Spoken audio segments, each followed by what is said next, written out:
What is going on, guys? So if you know the name Lena Dunham, you probably know that she's this fucked up, crazy feminist. And when I say that, I'm not kidding, right? She's one of these crazy ones that keeps on propagating the same feminist lies over and over again, right?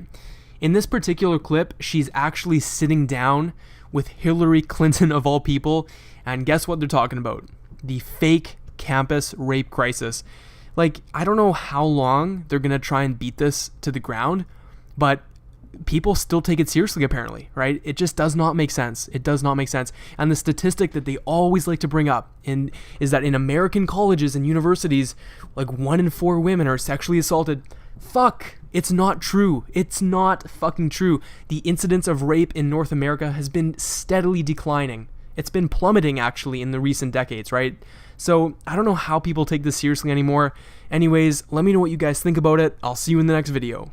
One of the issues that I'm most troubled by, have been personally affected by, and have seen so many women I love affected by, is campus assault. And the prevalence of it, and how often the prevalence of it is denied, even by people in public office. And I wondered how we, as women, as young women, can ask our government to help us make educational spaces safer for women, kind of stepping outside of just talk and moving into action. Right. I share the incredible horror and dismay at what happens almost as a matter of course. And we now know enough stories. For too long, it was just hidden. There was no talking about it.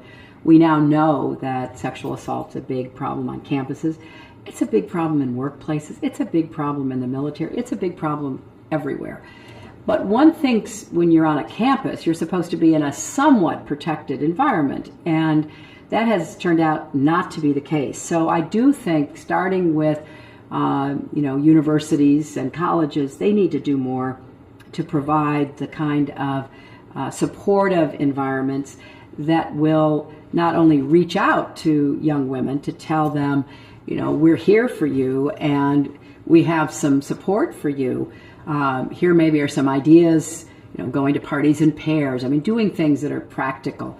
But also, you have the right to say no and to mean no, and you have the right to be protected, and you have the right to be heard and believed.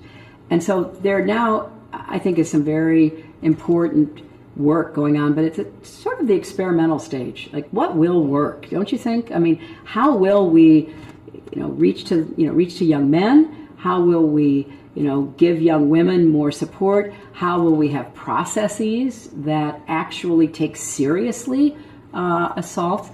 So I think we're just literally at the beginning. I mean, I do believe it's important that we have pushed all this out into the public arena, but now we've got to come up with solutions. And I am very supportive of a lot of what I'm hearing about individual colleges, universities, some states that are trying to take some action.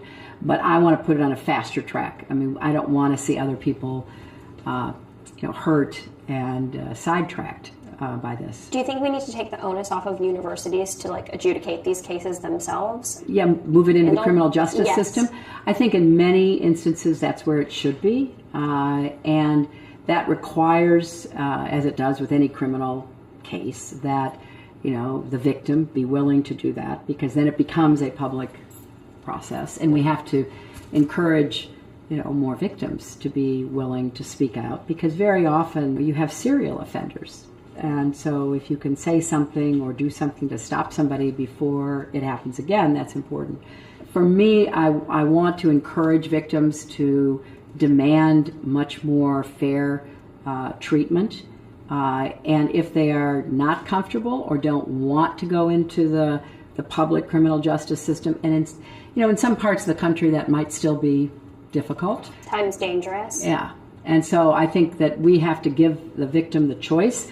But universities have to really improve the way they handle these. They've been much too lax, much too prone to just putting it under the rug and hoping it goes away. So everybody needs to up their game. Everybody needs to take responsibility, and we need to make this a constant message, not just, here in orientation, here's something you should know. Every day, every way, we need to be talking about this and talking to both, the men and the women on campus.